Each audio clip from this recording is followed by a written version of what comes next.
Serilingampally నియోజకవర్గము 124 division Alvin colony పరిధిలోని ఎల్లమ్మ బండలో గల తెలంగాణ ఉద్యమ సిద్ధాంతకర్త, తెలంగాణ ఆత్మగౌరవాన్ని తెలిపిన ప్రొఫెసర్ కొత్తపల్లి జయశంకర్ గారి విగ్రహాన్ని ఒక గుర్తు తెలియని వ్యక్తి ధ్వంసం చేయడం జరిగింది.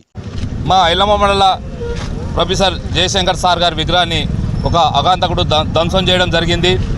దానికి చాలా చింతిస్తున్నాం. ఎందుకంటే మేము 9.5 పాలనలో ఎటువంటిది ఎక్కడ కూడా ఇంత తీసంత మందం కూడా ఏది జరగలేదు. మేము అందరం కూడా కలుపుకపోతాం. ఇంతకుముందు ఇక్కడ ఇందిరాగాంధీ విగ్రహం డ్యామేజ్ అయితే నేను సొంతంగా నేనే చేయించిన, గాంధీ మహాత్ముని విగ్రహం అయితే చేయించిన, ఎన్టీఆర్ విగ్రహాన్ని అయితే కూడా నేనే పెట్టించి నేనే చేయించిన. ఎందుకంటే ఈ మహానుభావులది పెద్దలది వీళ్ళకు పార్టీలకు అతీతంగా ఉండాలి వీళ్ళు. ఎందుకంటే వ్యవస్థాపకుడు మన జయశంకర్ సార్ మనకు తెలంగాణకు ఫస్ట్ వ్యవస్థాపకుడు కాబట్టి ఆయన విగ్రహాన్ని ఇట్లా చేసిరంటే మేము 9.5 సంవత్సరాల్లో ఎక్కడ ఏది జరగకుండా చూసినాం. ఇప్పుడు ఒక నెలకే ఇట్లా జరిగిందంటే దీని మీద మేము పోలీస్ కమిషనర్కు, లోకల్ సిఐకి, సీఎం కూడా లెటర్ ఆయనకి నేను రాస్తాం మేము. కాబట్టి దీని మీద యాక్షన్ తీసుకొని ఎక్కడైతే జయశంకర్ సార్ విగ్రహాన్ని ధ్వంసం చేసిరో అక్కడనే విగ్రహాన్ని పెట్టాలని కోరుకుంటున్నాను. పోలీసులు కూడా పట్టుకపోవడం జరిగింది. అతను పార్టీకి సంబంధించిందో లేదో కూడా ఇంకా తెలియదు, అది పోలీసు వాళ్ళే నిర్ణయిస్తారు. దాని మీద మేము ఎటువంటి లోతులకు పోము, అది వాళ్ళకే వస్తాం. యాక్షన్ తీసుకోవాలని కోరుకుంటున్నాం. పార్టీలాగా మేము చెప్పాము, ఏ పార్టీ చేసినా అయితే చెప్పాము. దాని మీద యాక్షన్ తీసుకోవాలి. ఎవరు చేసినా సరే, ఎవరైనా కానీ, ఎటువంటి వ్యక్తి అయినా కానీ. ఎందుకంటే మేము మాత్రము ఇంతవరకు కూడా ఎక్కడ 9.5 ఏళ్ళలో ఎటువంటిది కూడా జరగలేదు. మా కేసీఆర్ కానీ ఏది కానీ మేము శాంతి భద్రతలు కానీ, సెటిలర్స్ కానీ, ఏ విషయంలో కూడా కానీ మేము కలిసిమెలిసి ఒక కుటుంబ సభ్యులాగా ఉన్నాం. కాబట్టి ఇటువంటి మళ్ళీ కూడా జరగొద్దని కోరుకుంటున్నాను. పోలీసులు కూడా పట్టుకపోవడం జరిగింది. అతను పార్టీకి సంబంధించిందో లేదో కూడా ఇంకా తెలియదు, అది పోలీసు వాళ్ళే నిర్ణయిస్తారు. దాని మీద మేము ఎటువంటి లోతులకు పోము, అది వాళ్ళకే వస్తాం. యాక్షన్ తీసుకోవాలని కోరుకుంటున్నాం. పార్టీలాగా మేము చెప్పాము, ఏ పార్టీ చేసినా అయితే చెప్పాము. దాని మీద యాక్షన్ తీసుకోవాలి. ఎవరు చేసినా సరే, ఎవరైనా కానీ, ఎటువంటి వ్యక్తి అయినా కానీ. ఎందుకంటే మేము మాత్రము ఇంతవరకు కూడా ఎక్కడ 9.5 ఏళ్ళలో ఎటువంటిది కూడా జరగలేదు. మా కేసీఆర్ కానీ ఏది కానీ మేము శాంతి భద్రతలు కానీ, సెటిలర్స్ కానీ, ఏ విషయంలో కూడా కానీ మేము కలిసిమెలిసి ఒక కుటుంబ సభ్యులాగా ఉన్నాం. కాబట్టి ఇటువంటి మళ్ళీ కూడా జరగొద్దని కోరుకుంటున్నాను. ఎల్లమ్మ బండ జన్మభూమి కాలనీలో ప్రగతిశీల వీరశైవ సమాజ సంఘం ఆధ్వర్యంలో క్యాలెండర్ ఆవిష్కరణ చేయడం జరిగింది. ఈ కార్యక్రమంలో ముఖ్య అతిథిగా జగద్గిరిగుట్ట సిఐ క్రాంతి కుమార్ హాజరై ఈ ప్రాంత ప్రజలందరికీ సంక్రాంతి పండుగ శుభాకాంక్షలు తెలియజేశారు. ఈ సంఘం అనేక సేవా కార్యక్రమాలు చేసింది. అందులో కొన్నింటి గుర్తు చేస్తూ కరోనా పాండమిక్ సమయంలో 105 రోజుల పాటు అన్నదాన కార్యక్రమం, నిత్యావసర సరుకుల పంపిణీ, బియ్యం పంపిణీ మరియు వృద్ధాశ్రమాలలో దుప్పట్లు, దుస్తువులు పంపిణీ, ఇలా అనేక సేవా కార్యక్రమాలు చేస్తుంది అని కొనియాడారు.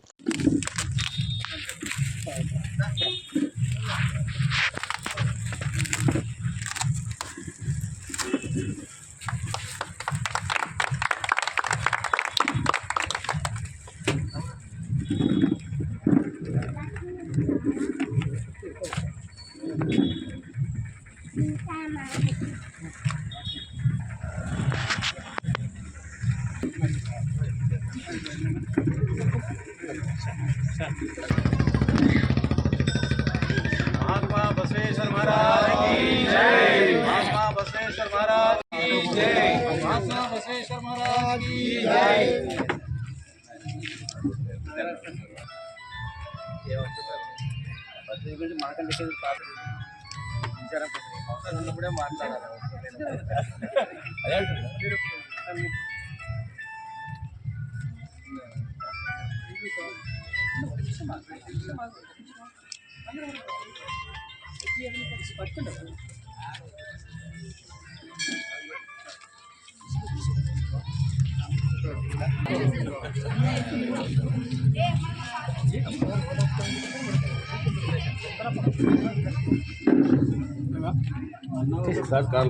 ఈ క్యాలెండర్ ఆవిష్కరణ ప్రోగ్రాంకి ఇచ్చేసినటువంటి అధికారులకి, ప్రజలకి, అందరికీ స్థాపన చేయడం జరిగింది. అనుభవ మంటపం అనేది పెట్టి ఆ విధంగా మనుషుల పార్టిసిపేషన్ కొరకు తను ఎంతో కృషి చేసిండు. ఎంతోమంది రాజులు వచ్చిండ్రు, వెళ్ళిపోయారు. కానీ మనము బసవేశ్వరుని ఎందుకొరకు ఇన్ని రోజులు గుర్తుపెట్టుకున్నాము, ప్రతిసారి మనము స్మరించుకుంటున్నాము అంటే అతను చేసిన సంఘంలో తీసుకొచ్చిన మార్పు. ప్రతి ఒక్కరూ అందరూ సమానత్వంగా ఉండాలని, ఈ కుల మతాలు కానీ లింగ భేదాలు కానీ ఉండకుండా సమాజం ముందుకు వెళ్ళాలనేది అతను చెప్పిన మాట. అది ఇప్పుడు కాదు, 12వ శతాబ్దంలో చెప్పారు. అయినా ఇప్పుడు కూడా అతని మాటలు మనం స్మరించుకుంటున్నాము అంటే అది బసవేశ్వరుని యొక్క గొప్పతనం. అతని స్ఫూర్తి తీసుకొని మనం ముందుకు సాగుదాం. Thank you. ఉత్తమ పార్లమెంటేరియన్ అవార్డు గ్రహీత మాజీ మంత్రివర్యులు స్వర్గీయ సూదిని జైపాల్ రెడ్డి జయంతి సందర్భంగా హైదరాబాద్లోని నెక్లెస్ రోడ్లో గల వారి విగ్రహానికి ప్రభుత్వ విప్ ఆలేరు ఎమ్మెల్యే బీర్ల ఐలయ్య ఘనంగా నివాళులర్పించి వారి కుటుంబానికి ప్రగాఢ సానుభూతి తెలియజేశారు.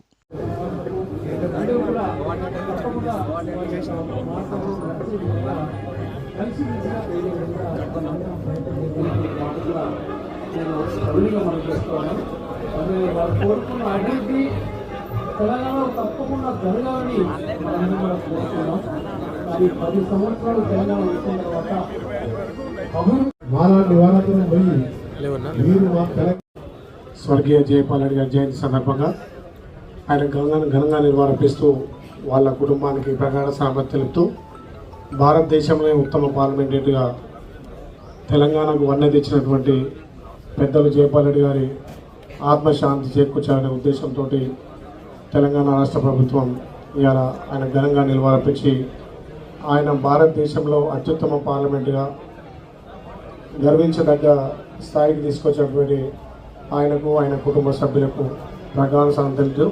ఆయన లేని లోటు ఇవాళ భారతదేశంలో కొట్టొచ్చట్టు కానొస్తుంది. కాబట్టి ఆయన అడుగు జాడల్లో ఆయన చూపిన మార్గంలో ఇంకా భారతదేశాన్ని ప్రజాస్వామ్యాన్ని ముందుకు తీసుకుపోవాలనే ఉద్దేశంతో ఆయన ఇలా జయంతిని ఘనంగా నిర్వహించడం జరిగింది. Thank you. జై హింద్.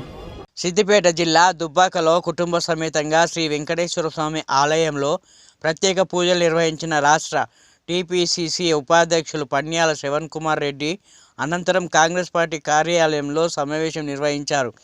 తెలంగాణ రాష్ట్రంలోని కాంగ్రెస్ పార్టీ అధికారంలోకి వచ్చి నెల రోజులు అవుతుందని, గత ప్రభుత్వం రాష్ట్రంలో కొత్త రేషన్ కార్డులు పంపిణీ చేయని పరిస్థితి, కాంగ్రెస్ ప్రభుత్వం వచ్చినాక కొత్త రేషన్ కార్డులతో పాటు 6 ఉచిత గ్యారెంటీలు అమలు చేస్తుందని అన్నారు.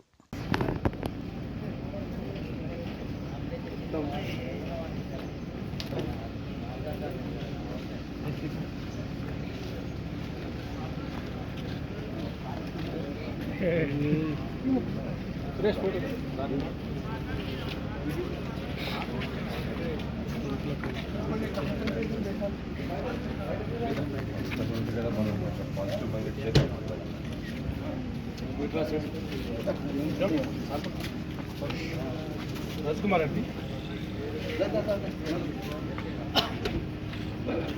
ఫోన్ ఇక్కడికి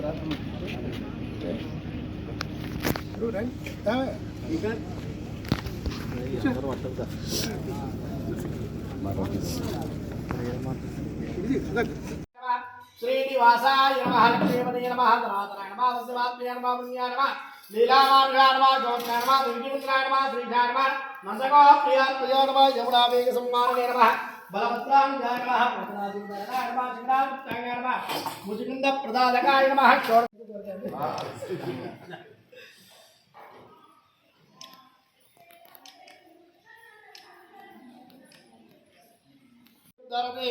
यावतीर्वै देवता सा सर्वा वेदविधि ब्राह्मणेभ्यो वसन्ते तस्मात् ब्राह्मणेभ्यो वेदविधिभ्यो दिवे दिवे नमस्क्रिया नाशङ्कीर्तये देता एव देवता प्रीणाति पर्याप्या अनन्तराय सर्वस्तोमोदिरातरुत्तरभवति सर्वस्याप्यै కాంగ్రెస్ పార్టీ అధికారంలోకి వచ్చి ఇప్పుడు నెల రోజుల పైన అయిపోయింది. ముఖ్యమంత్రి మా పిసిసి అధ్యక్షుడు రాష్ట్ర ముఖ్యమంత్రి రేవంత్ రెడ్డి గారు ఒక నెల అయిపోయినాక తను డేవోస్ పర్యటనకు బయలుదేరిండు. ఈ నెల రోజులల్లో కాంగ్రెస్ పార్టీ రేవంత్ రెడ్డి గారి నాయకత్వం కింద ఈ కాంగ్రెస్ పార్టీ ఎటువంటి హామీలు ఏదైతే ఇచ్చిందో ఈ 6 గ్యారెంటీల మీద ఒక స్వీకరణ సభ జరిగింది. అందరు అధికారులు కూడా ఎవరికి ఇబ్బంది కాకుండా గత 10 సంవత్సరాల నుంచి చాలా మందికి కూడా రేషన్ కార్డులు ఇవ్వలేని పరిస్థితి మన రాష్ట్రంలో. అటువంటి సమయంలో కూడా అధికారంలోకి రావంగానే కాంగ్రెస్ పార్టీ రేషన్ కార్డు ఉన్నదా లేదా, వాడి కొత్తది అన్నా పాతది ఉందా అని ఎటువంటి లెక్క చేయకుండా ఈ 6 గ్యారెంటీల గురించి ప్రజల నుంచి, సాధారణ జనం నుంచి కొత్త అప్లికేషన్లైనా ఆన్గోయింగ్ ఎవరెవరికైతే లబ్ధిదారులుకి ఇవన్నీ సంక్షేమ పథకాలు అందాలను వాళ్ళందరి డేటాబేసు మన రాష్ట్ర ప్రభుత్వం దగ్గర కేటాయించుకొని వాళ్ళ దగ్గర స్వీకరించుకొని ఉండాలని చెప్పి ఓ 10 రోజుల పైన ఈ స్వీకరణ సభ జరిపింది. ఈ సభలో ఎక్కడ కూడా మీరెక్కడికో రావాలి అని చెప్పి కాదు, ఈరోజు మనం ఈ స్వీకరణ సభ మనం ఇవన్నీ అప్లికేషన్లు తీసుకుంటున్నామని చెప్పేసి గత 3-4 రోజుల ముందే అధికారులు ఎవరు అడిగితే వాళ్ళకి ఆ ప్రాంతంలో ఈ ఫామ్స్ డిస్ట్రిబ్యూట్ చేయడం జరిగింది. వాళ్ళకి సమయం కేటాయించి ఎవరు వచ్చినా కూడా నింపనీకి ఏమైనా ఇబ్బందులు ఉన్నా కూడా ఇవన్నీ కూడా అధికారులు, వాలంటీర్స్ వాళ్ళ సహకారంతో ఇవన్నీ కూడా ఫామ్స్ నింపుకొని ఇవన్నీ కూడా ప్రభుత్వం ఇవన్నీ కూడా స్వీకరించుకున్నది. రాబోయే రోజులల్లో ఈ ప్రభుత్వ లబ్ధులు, ఈ గ్యారంటీలు, ఈ ఉచిత స్కీమ్స్ ఇవన్నీ కూడా ప్రత్యేకంగా ఏ వర్గానికైతే అందాలను ఆ వర్గాలకు అందాలని చెప్పి కొత్త రేషన్ కార్డులు కూడా మనము ఇస్తామని చెప్పి ఒప్పుకోవడం జరిగింది. గత ప్రభుత్వాలల్లో రైతు బంధు ఉన్నది, 100 ఎకరాలోనికి రైతు బంధు ఉండే, 1 ఎకరానికి ఉండే. ఈ ప్రభుత్వంలో అటువంటివి జరిగాయి. పేద కుటుంబాలు, దళితులు, గిరిజనులు, ఆర్థికంగా వెనుకబడి ఉన్న వేరే కులాలన్నీ కూడా వాళ్ళందరికి కూడా ఏమైతే లోట్లు ఉండనో పోయిన ప్రభుత్వంలో వాళ్ళందరికి కూడా ఇవన్నీ గ్యారంటీలుతోని వారికి లాభం అందేటట్టు ప్రత్యేకంగా ఈ సర్కారు దాని మీద కృషి చేస్తుంది, దాని మీదనే దృష్టి పెట్టింది. రాబోయే కొన్ని రోజులల్లో మీరు చూస్తారు, మేమైతే గ్యాస్ సిలిండర్ గత 10 సంవత్సరాల నుంచి 200, 300, 500, 1000 రూపాయలకు దాటిపోయింది ఒక గ్యాస్ సిలిండర్. 1200కి పోయింది. ఇప్పుడు 1200 రూపాయలకి గ్యాస్ సిలిండర్ కేంద్ర ప్రభుత్వం సప్లై చేస్తుంటే గత ప్రభుత్వాలు, ఈ రాష్ట్ర ప్రభుత్వం ఎటువంటి సబ్సిడీ ఇవ్వలే. ఈ సబ్సిడీ ఎవరికి వర్తిస్తుంది? ఎవరైతే బలహీన వర్గాలు, ఎవరైతే ఆర్థికంగా వెనుకబడి ఉన్నారో, ఎవరైతే నిరుపేదలు, రైతులు, గిరిజనులు, దళితులు, వీళ్ళందరికీ కూడా ఈ గ్యాస్ సిలిండర్ సబ్సిడీతో వారికి లాభం జరుగుతుంది. మేమేదైతే హామీ ఇచ్చినామో మరికొన్ని రోజులల్లో ఆ గ్యాస్ సిలిండర్ది హామీ సబ్సిడీ మీకు అందరికి కూడా గ్యాస్ సిలిండర్ 500 రూపాయలకే మీకు కేటాయించేటట్టు ప్రభుత్వం దాని మీద విడుదల చేస్తుంది పథకం. అదేవిధంగా మేమేవైతే ఈ 6 గ్యారంటీలు కాకుండా వేరే ఇబ్బందులు ఏవైతే ఉన్నాయో కూడా దాని మీద కూడా పూర్తి దృష్టి పెట్టి మన దుబ్బాక నియోజకవర్గంలో కూడా ఎటువంటి ఇబ్బందులు ఉన్నాయి, ఎక్కడెక్కడ ప్రభుత్వం, గత ప్రభుత్వాలు ఫెయిల్ అయిపోయినాయి, ఎక్కడెక్కడ ప్రభుత్వాలు రకరకాల మన ఇవి వాగ్దానాలు ఇచ్చి వాళ్ళు నిలబెట్టుకోలేకపోయినరు, మన దుబ్బాక అభివృద్ధికి ఏం కావాలి, ఇవన్నీ కూడా మేము దృష్టికి తీసుకొచ్చి మన రాష్ట్ర ముఖ్యమంత్రి గారి దృష్టికి తీసుకొచ్చి ఖచ్చితంగా కూడా ప్రతి ఒక్క కాంగ్రెస్ కార్యకర్త దీనికి భాగస్వామ్యం అవుతారు. వాళ్ళందరూ కూడా పేద ప్రజలకి, మన దుబ్బాక నివాసులకి, మన నియోజకవర్గ నివాసులకి వాళ్ళకి ఇబ్బంది కాకుండా 100% వాళ్ళందరూ కూడా ఈ ప్రభుత్వం అభివృద్ధి వాళ్ళ ఇంటింటికి అందేటట్టు అందరూ కూడా కృషి చేస్తారు. దాంతోపాటు నేను కూడా ప్రత్యేకంగా కృషి చేస్తాను అని చెప్పి మీ అందరికీ తెలియజేస్తాను. బీజేపీ జిల్లా కార్యాలయంలో బీజేపీ ఎమ్మెల్యే శ్రీ రామతీర్థ క్షేత్ర trust co convener Dhanpal Suryanarayana మాట్లాడుతూ ఈ నెల 18వ తేదీన కిల్లా రామాలయంలో శుద్ధి కార్యక్రమం చేయబడుతుంది అన్నారు. గ్రేటర్ హైదరాబాద్ మున్సిపల్ కార్పొరేషన్ పరిధిలోని ట్రాఫిక్ పరిస్థితిపై తెలంగాణ డీజీపీ రవిగుప్తా మంగళవారం నాడు సీనియర్ పోలీస్ అధికారులతో సమీక్ష నిర్వహించారు. రాష్ట్ర డీజీపీ కార్యాలయంలో జరిగిన సమావేశంలో ఇంటెలిజెన్స్ చీఫ్ రెడ్డి, అదనపు DGP Sanjay Kumar Jain, Cyberabad police commissioner Avinash Mohanty, Rachakonda police commissioner Sudheer Babu, Hyderabad అదనపు కమిషనర్ విక్రమ్ సింగ్ మాన్, హైదరాబాద్ ట్రాఫిక్ అదనపు కమిషనర్ విశ్వప్రసాద్, ఐజీ తరుణ్ జోషి తదితరులు పాల్గొన్నారు.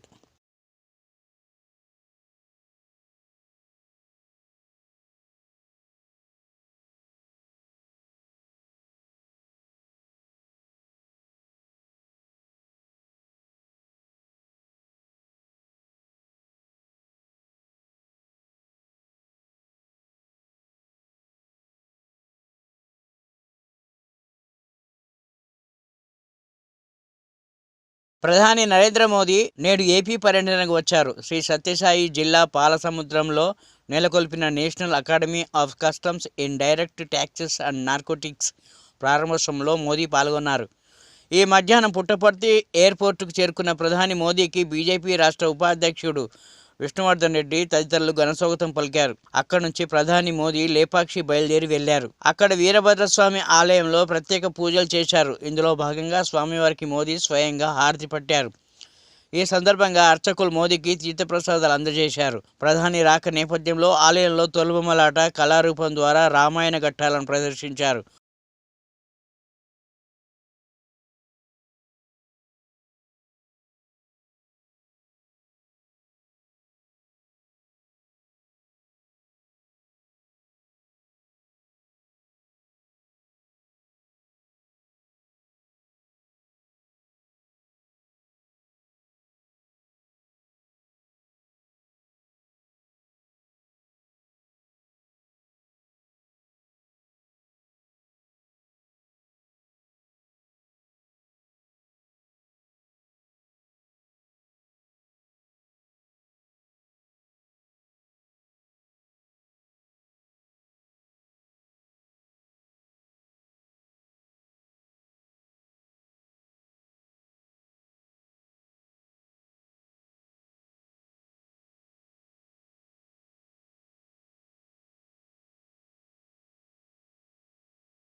మాజీ సైనికుడు హత్యకు గురైతే స్థానిక ఎమ్మెల్యేగా, మంత్రిగా ఆ కుటుంబాన్ని పరామర్శించకుండా కేటీఆర్పై అనవసర వ్యాఖ్యలు చేస్తున్నారంటూ జూపల్లిపై బారాస మాజీ ఎమ్మెల్యే మండిపడ్డారు. బారాస కార్యకర్తలను భయభ్రాంతులకు గురిచేస్తున్నారని బీరం హర్షవర్ధన్ రెడ్డి, గువల బాలరాజు తెలంగాణ భవన్లో దుయ్యబట్టారు.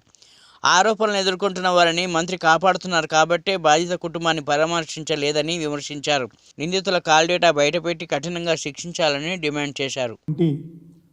మల్లేషన్ ex serviceman BRS party కార్యకర్త యొక్క హత్య మరి రాజకీయ హత్య కాకపోతే స్థానిక శాసనసభ్యుడిగా, మంత్రిగా ఉన్న నీవు కనీసం ఆ కుటుంబాన్ని ఎందుకు పరామర్శించలేదని చెప్పి అడుగుతూ ఉన్నాం.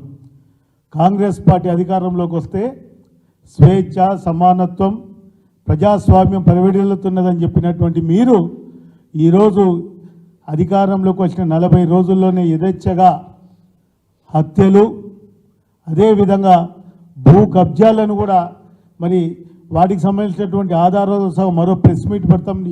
కుల్లాపూర్ నియోజకవర్గంలో యథేచ్ఛగా జరుగుతున్నటువంటి మాట వాస్తవం కాదా అని చెప్పి అడుగుతూ ఉన్నాం. ఈరోజు ఎవరైతే చనిపోయినటువంటి మల్లేష్ కుటుంబ సభ్యులు డీజీపీ గారిని కలిసి రిప్రజెంటేషన్ చేస్తే సుమారు 2 వారాలు దాటిపోయింది. డీజీపీ గారు కానీ, సంబంధిత అధికారులు కానీ, సంబంధితమైనటువంటి ఎవరు కూడా ఇంతవరకు దాని గురించి స్పందించలేదు. మా కేటీఆర్ గారు ఏమన్నారు, అక్కడ జరిగిన హత్యకు ఆ గ్రామానికి వచ్చి ఆ కుటుంబాన్ని ఆదుకుని 5 లక్షల రూపాయల ఆర్థిక సాయం చేసి ఆ కుటుంబానికి అండగా ఉంటున్నామని చెప్పి మరి ఈరోజు ఆ కుటుంబానికి భరోసా కల్పించారు కేటీఆర్ గారు. మరి స్థానిక మంత్రిగా కనీసం హత్యను ఖండించకపోగా ఆ కుటుంబ సభ్యులతో ఎవరైతే ఆరోపణలు చేస్తున్నారో ఆరోపణలు చేస్తున్నటువంటి వ్యక్తులను రాష్ట్ర సచివాలయంలో మీ పక్కన కూర్చోబెట్టుకొని మరి నిస్సిగ్గుగా ప్రెస్ మీట్ మాట్లాడడం, మరి ఇది ప్రజాస్వామ్యంలో ఏమంటారో ఒకసారి జూపల్లి గారు సమాధానం చెప్పాలి. ఈరోజు కనీసం వాళ్ళని పిలిచి విచారణ చేయలేదు. పండగ పూట ప్రెస్ మీట్ అని బాధపడినావు. పండగ పూట మరి ఆ పిల్లలు, ఆ చిన్న పిల్లలు తన తండ్రి యొక్క బాధపడతా ఉంటే మరి వారు గుర్తుకు రాలేదు. కానీ నీకు ప్రెస్ మీట్ పెడితేనే వచ్చినంత బాధ, ఆ కుటుంబానికి జరిగిన అన్యాయాన్ని మరి ఎవరు పూరుస్తారని చెప్పి అడుగుతూ ఉన్నాం. ఖచ్చితంగా ఈరోజు కేటీఆర్ గారు అక్కడికి వచ్చి ఎక్కడ అన్యాయం జరిగినా, ఎక్కడ అధర్మంగా ఉన్నా వచ్చి పోరాటం చేస్తామనే విషయాన్ని స్పష్టంగా కేటీఆర్ గారు చెప్పడం జరిగింది. ఈరోజు నీ గనక ఆ హత్యలో వాళ్ళని నువ్వు కాపాడకపోతే నీవు ఆ కుటుంబాన్ని వెళ్ళి పరామర్శించేవాళ్ళు. మీరు ఆ కుటుంబాన్ని పరామర్శించేదానికి మీకు ధైర్యం లేదు. ఆ కుటుంబం యొక్క ఆ బాధితురాలు ఎవరైతే ఆ మహిళ ఉందో, వాళ్ళ భార్య ఉందో, ఆమె కళ్ళలో కనుక కళ్ళు పెట్టి చూసే ధైర్యం నీకు లేదు. ఇప్పుడు కూడా నీ పాత్ర లేదు, నీకు ఇందులో సంబంధం లేదు, నువ్వు ఆ దోషులను కాపాడతలేవంటే నువ్వు కనీసం పోయి వాళ్ళని పరామర్శించి ఆ కుటుంబానికి న్యాయం చేసుంటే బాగు.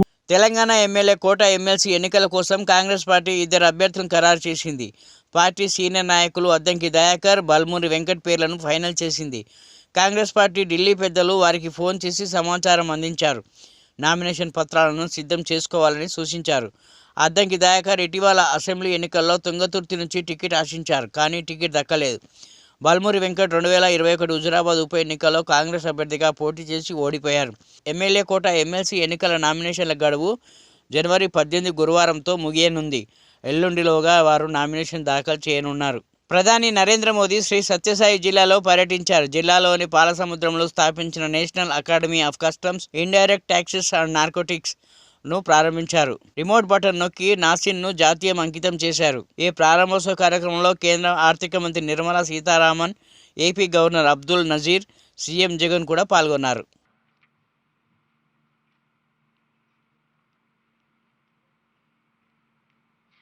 This will be followed by a short film about Nasin Palasamudram.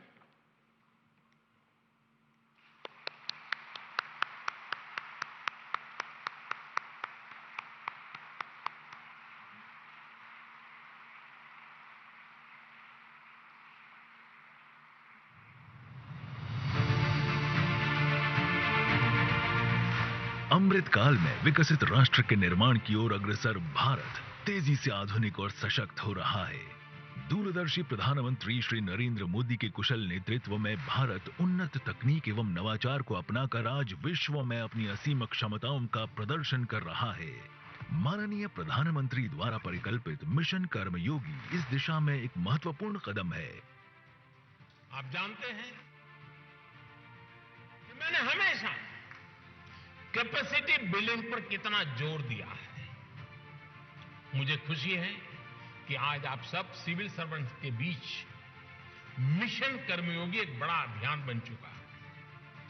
Mission कर्मयोगी का मकसद है सिविल सर्वेंट्स के फुल पोटेंशियल का उपयोग करना। मिशन कर्मयोगी को गति देने में केंद्रीय अप्रत्यक्ष कर और सीमा शुल्क बोर्ड सीबीआईसी सदैव अग्रणी रहा है। सीबीआईसी अप्रत्यक्ष करों का संग्रहण एवं संबंधित नीतियां बनाकर देश की आर्थिक प्रगति में महत्वपूर्ण योगदान देता है।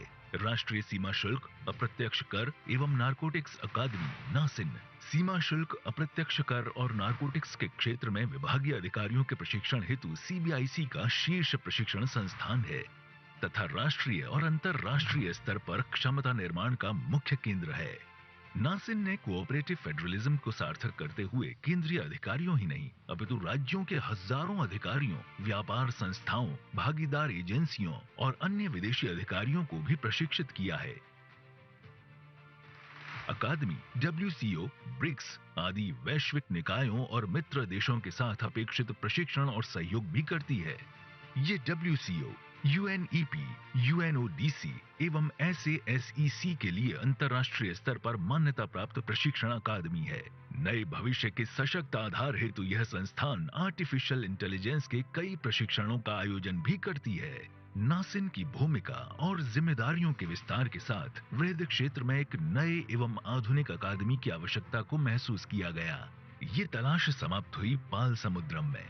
एक मनोरम गांव और पाल समुद्रम नाम के ही तालाब से लगा 500 एकड़ का यह व्यापक क्षेत्र बेंगलुरु एयरपोर्ट से 90 मिनट की दूरी पर है। पूर्ण तत्परता के साथ जून 2022 में इसका निर्माण शुरू हुआ और मात्र 17 महीनों के भीतर ये नया परिसर आज माननीय प्रधानमंत्री श्री नरेंद्र मोदी द्वारा देश को समर्पित किया जा रहा है। परिसर में अत्याधुनिक सुविधाएं हैं, जिनमें smart classroom, state of the art sports facilities और इमर्सिव लर्निंग सेंटर शामिल है। GRIHA 5 स्टार रेटिंग मानदंडों के अनुरूप निर्मित यह परिसर एक सेल्फ सस्टेनेबल और इको फ्रेंडली केंद्र है। इलेक्ट्रिक वाहनों की परिचालन सुविधा, सौर ऊर्जा से संचालित ऊर्जा उत्पादन और जल संरक्षण प्रणालियों जैसी विशेषताओं से लैस ये परिसर शुद्ध शून्य ऊर्जा खपत नेट जीरो एनर्जी कंजम्पशन के लिए प्रतिबद्ध है। परिसर का निर्माण सामाजिक दायित्व को प्राथमिकता देता है, जो माननीय प्रधानमंत्री की जन भागीदारी की भावना का प्रतीक है।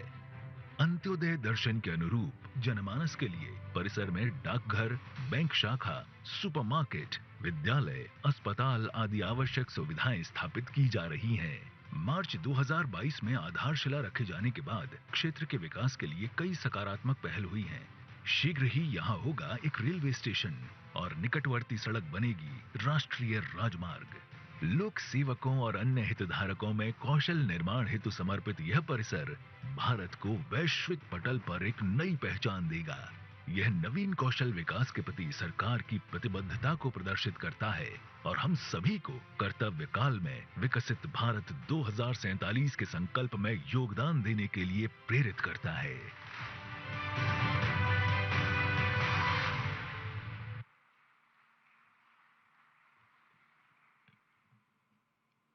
अब वह क्षण आ गया है जिसकी हम सभी को प्रतीक्षा थी।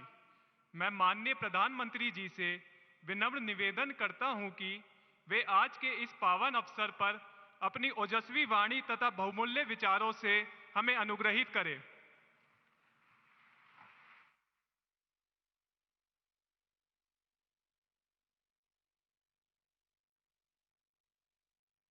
आंध्र प्रदेश के गवर्नर श्रीमान S. अब्दुल नजीर जी, मुख्यमंत्री जगन मोहन रेड्डी जी, केंद्रीय मंत्री